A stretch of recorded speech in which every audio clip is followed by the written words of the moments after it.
Tex Martini here, and welcome to Kaiju Cooking Corner. Today in Tex Kitchen / Dojo, we're going to make a holiday favorite. Well, holiday favorite for me anyway. I'm going to make croquettes. Comfort food for the soul. Asian style. So my friends, get ready for the magical potato cutting adventure. For those of you in the military, well, this might look familiar. So first off, we're going to need about a pound of potatoes, already peeled, and then we cut them. Of course you have to wash that potato, so that's what we've already gone ahead and done. So, cut like this and cut into 4 pieces.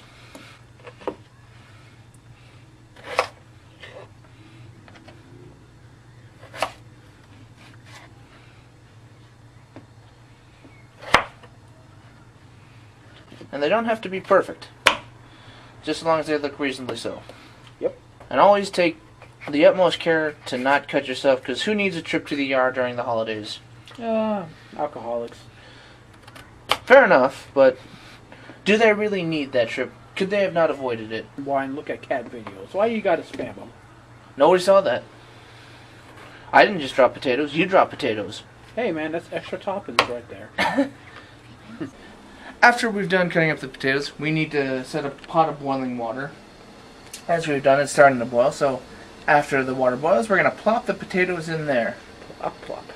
Plop, plop, ploppity, plop, plop, plop. I'm insane! Alright, now our water is set for boiling. Now we have our potatoes. We're going to put it in this bubbling pot here. Isn't it lovely? Yes, very lovely. Now, I recommend you exercise extreme caution because no one wants a second-degree burn. So, very gently so. Like this and like this and like this. Voila! And I hardly burned myself. Hooray. Now this is going to cook for a few minutes while it boils back up, and then we're going to do some mashing. Yeah. In the meantime, while the potatoes boils, what I have here is a Tonkatsu Sauce, traditional side sauce for croquettes. Now you can make it yourself, or you can buy it at the store, either way. If you choose to make it, you're going to need a whole list of ingredients, which I will include here in the descriptions. But partially, you're going to need ketchup, rice wine vinegar, soy sauce, sake, applesauce, yellow mustard, allspice, and a few other things. Wow, not too bad. So you mix it all together, and you got this beautiful looking sauce right here. Alright folks, it's been about 15 minutes. My potatoes are just about boiled. What you want to do is actually check them for softness with a fork, which I have done previously. And we've got about 16 seconds left before these suckers are boiled.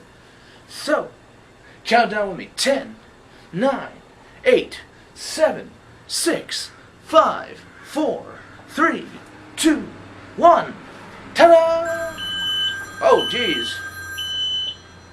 Both things went off at once. Well, we'll be right back. Someone's calling me. Alright, our potatoes have boiled, and now we're going to ever so slightly transfer them to a colander in the sink. Once again, we have the pot in hand. Take extreme caution, because third-degree burns are no fun. Just pour this sucker out right here. Get all the wonderful potatoes. Remember to wear gloves, kids. Alright. So we let the potatoes cool for a moment. So give them about 2-3 minutes and let the steam clear. And then comes the fun part, the mashing part. I love mashed potatoes. Mashing is so fun. Holiday goodness. Yum. Alright folks, a couple minutes have passed by. Our potatoes are looking ever so lovely. And I'm a big potato fan, so transfer them to this bowl here, and we're going to take a magic whisking machine and mash the crap out of them. And if, for those of you who want, you can add milk and butter too if you're making traditional potatoes. Alright, as aforementioned, if you like, add butter and milk, which I actually like to do because that makes potatoes. So, about a third of a stick of butter, third of a cup of milk, right down here. Easy peasy, don't that look beautiful?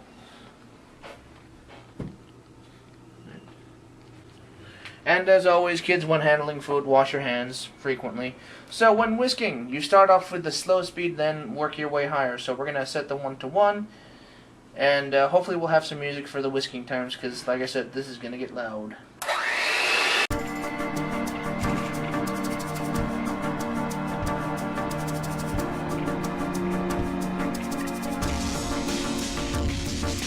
Every time I look into your eyes, I see something flying around. And comes my favorite part. You take these guys out right here and you look them. We just got these guys out, right? Oh, hey, what do you know? Yummy. Now, for those of you who like a little variety in your croquettes, you can add meat, garlic, whatever you have, and make it from out of this world to out of this universe. So I'm going to add some ground beef and garlic mixture. So what we have a clove of garlic, and normally we press it like this to skin the garlic. See, coming off already. Alright, so took in a pan, heated it on medium-high heat with a teaspoon of grapeseed oil. So the trick is, when the pan's hot enough, the oil will move evenly and not struggle for it. So with the pan heated up, we're going to take our cutting board full of yummy, rough-cut garlic. And ever so lightly, move it in here. And you can hear the beginnings of the sizzling, and it smells oh so fantastic. And we're going to mix it with this bad boy. A ½ pound of grade A USDA meat, hamburger meat. Ooh, look at that sizzle. Alright, I've already seasoned this with a bit of garlic powder and some paprika. Now, traditionally this calls for salt and pepper, but you know, that's a little bit ho-hum for me. I like to kick it up just a notch, if I can steal a line from Emerald, if I may. And I'm going to add just a little bit of cayenne to this. Just a dash. Don't want to make it too hot. Alright, we're done cooking the meat. We let it cool for just a little bit. We're going to transfer it into the potatoes right here. Get all that meaty, beefy goodness in there.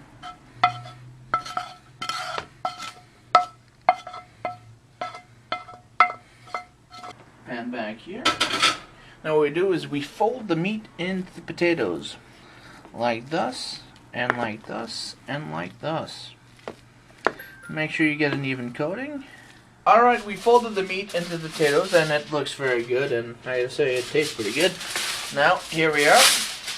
Gonna put some foil on the top, and we're gonna let this cool in the fridge for about an hour.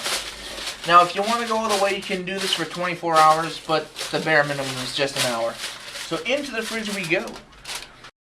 Hey folks, and we're back. About an hour has passed, and we've got our potatoes out the fridge. So this is our croquette mix right here. So what you're going to do, take about a spoonful of this stuff right here, dump it in your hand, and make a patty. You can add more or less, in which I think I'm going to add a little bit more. So just roll it out into like a nice sized patty in your hand right here. And right over here we have our dredging station. So you're going to need 2 eggs, 2 teaspoons of flour, and ½ a cup of panko. So put the mixture in here, we dredge it like this, get a nice even coating, and then dredge it like this, also a nice even coating, and we have one already made right here. Put it on this nice little paper plate, and then repeat the process. Alright, we have our patties all nice and formed and evenly coated. So, don't they look pretty? We're going to transfer them to the preheated pot of oil. Now, for health conscious reasons, I used grapeseed, but you can use vegetable corn or whatever you like. So in goes this one. So with these, when the pan's heated, you need 1 to 2 minutes on each side, even coating.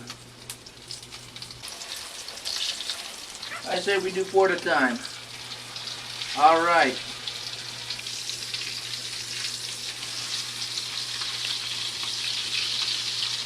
Remember, even coating. You don't want anything extra crispy. Once they're nice and evenly cooked after about a minute or 2, we transfer them to this paper-lined paper plate. That way the oil doesn't leak through. Here goes the first batch. What a sight. Quite a delight. And that, my friends, is how you do it Tux Martini style. Let's go with this big one. Oh. You know what? Screw it. Not even gonna bother. Now don't tell me this doesn't look amazing.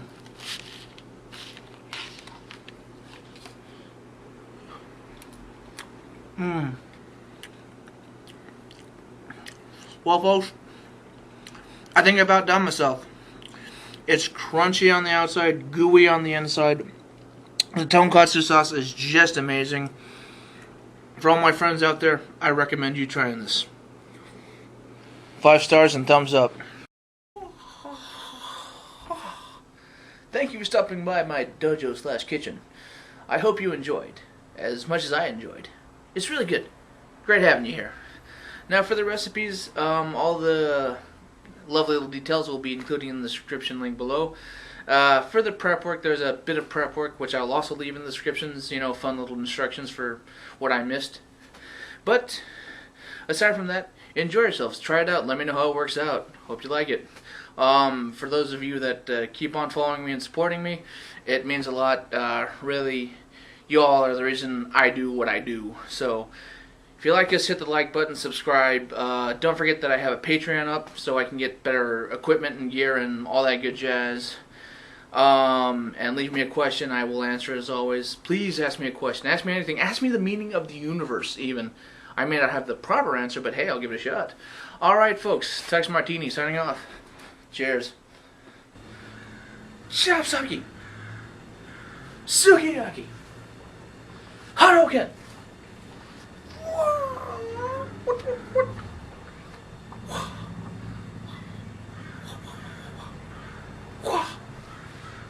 You are not welcome in my dojo.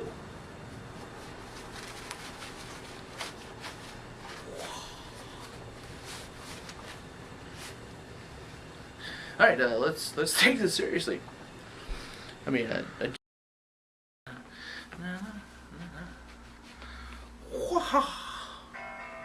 son of a! That's going on the bloopers. Oh. They look ready for tasting. Now, before I forget, turn off that oven, or stove. Turn off the oven too, because if you had it on, you're on the wrong cooking show.